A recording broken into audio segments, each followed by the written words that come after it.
Ada for telling my boyfriend I am uncomfortable with him referring to my house as our house. My boyfriend, 43 meters, and I, 42F, have been together just under 2 years.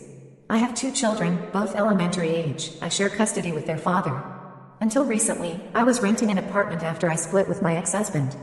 I just bought a house, and I am so happy to be creating a new comfortable home for my children. Getting this home feels like a major accomplishment for me, and I am proud that I can provide a better home for my kids now than during my marriage. I care about my boyfriend deeply, but I am not in a place where I want to live together with a partner yet. We have both been in stressful long-term marriages and don't plan on marrying. We have discussed this many times. He wants us to live together in the future. I told him I want that eventually, but I can't give him a time frame for when I may be ready for that. He gets along with my kids very well, but I am reluctant to have him in a stepdad role for various reasons, mental health issues and alcohol abuse, which he says he is actively addressing. He has a living situation that is less than ideal, and has been leaving things in my home every time he stays over. It started with some clothes, now it's a keyboard and guitar and spare TV. I feel like this is a method of moving in without officially moving in. He has started using the term our lot. Our house. Our bed. Our kids. I started a discussion about how it makes me uncomfortable that he behaves basically like we live together. When my kids are at their dad's, he is always over, and I have to basically ask if I can have nights home alone sometimes. I require regular recharge time alone for self-care, and don't get that opportunity often.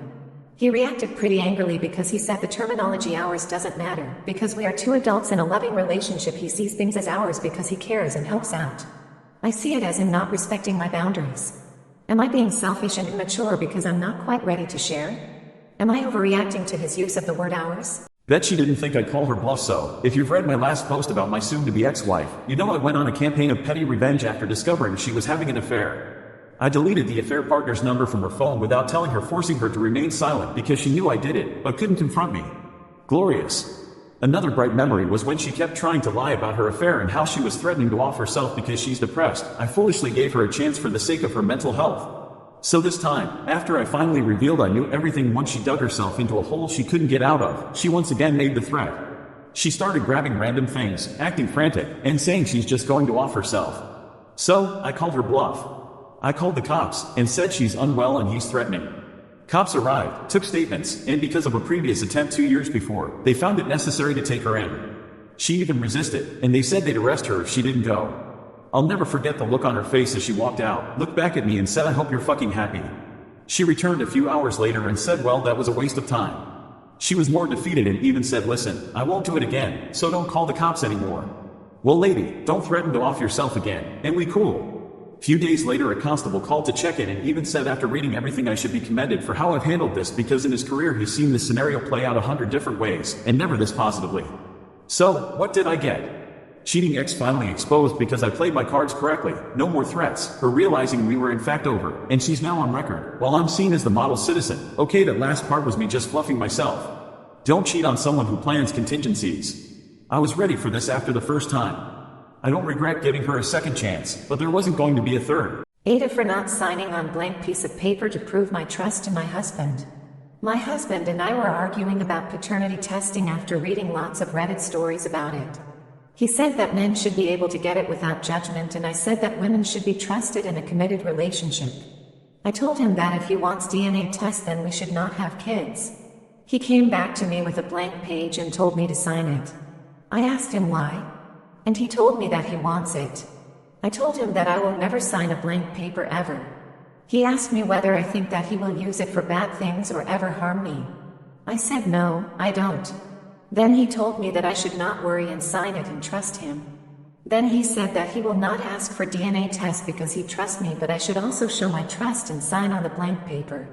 He said he will not have kids with me unless I do it. It's stupid, they are not equivalent, no one should sign a blank paper.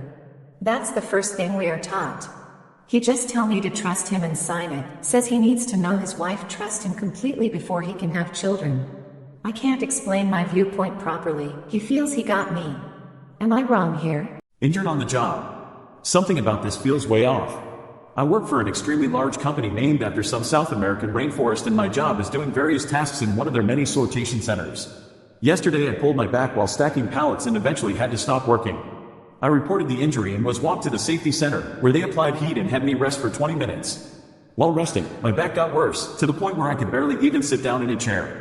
I told them my pain was extremely high and I just wanted to go home, but the supervisor in the safety center just kept talking to me like I was going to go back to work. We went back and forth with this for a while and I finally said, fine. I'll go back to work if my job is in jeopardy, but for the record, I think it's a terrible idea. I guess that was enough for them to let me leave for the night, but I was scheduled the next day and was told that no promises could be made about my job tomorrow, so I was told I should come in regardless of how my back feels, so that's what I did. Today, the next day, I came in at my scheduled time and tried to work, knowing that I should rest because of the condition of my back, and lasted about an hour until I couldn't go on anymore because of the pain. Now my back feels worse than it did yesterday. Right as I was gathering my things to go talk to safety and hopefully go home, the supervisor approached me and said, "Hello. I just wanted to check in with you about how your back was doing." I told her it was worse than yesterday and how I was told to come in anyways. She said that must have been a miscommunication and suggested I go to safety to rest and stretch so I can come back and finish my later shift tonight. I told her I was probably not going to be able to work and was worried about my back. She said they would excuse my absence for today, but suggested I not go see a doctor because their doctor won't be able to see anyone today and they only have one doctor for workers' comp. I have insurance, so I'm not super worried about a doctor's bill. But I was even told I shouldn't involve doctors at all and let their safety department handle everything because the workers' comp process is messy and not worth getting caught up in. She's literally telling me to let the same people handle it who forced me to go back to work today and tried to force me to work last night. WTF. Nothing about this feels normal or okay. What I should do. What if my back is seriously jacked? New hire at my boyfriend's job thinks she's going to run things and talk shit about me? Have fun being unemployed. My boyfriend saw this one through and I'm so glad he did. This chick was hired onto the management team with my boyfriend and has been a problem from the start. As soon as she was hired, she came in trying to change things and run the restaurant. Turned the employees against my boyfriend and started causing issue with the schedule, demanding certain days off and fucking us over because now he has to work the worst days and she gets all the weekends off. She also talked shit about me for some reason because I apparently had too much cleavage. There was no reason whatsoever for my name being in her mouth, like WTF. Then we have been silently waiting for her to mess up. There was always little things, like messing up the employee schedule or getting complaints about her from customers. But she finally did something big enough to report. An employee was irritated with her and vented to my boyfriend about it.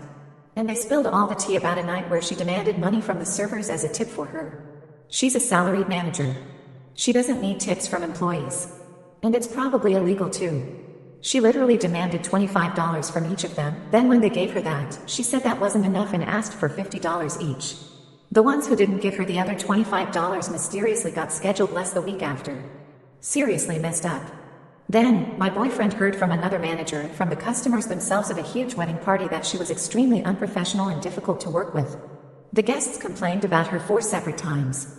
So, my boyfriend decided to first tell the kitchen manager, the highest under the owner, who then told him to immediately bring it to the owner's attention.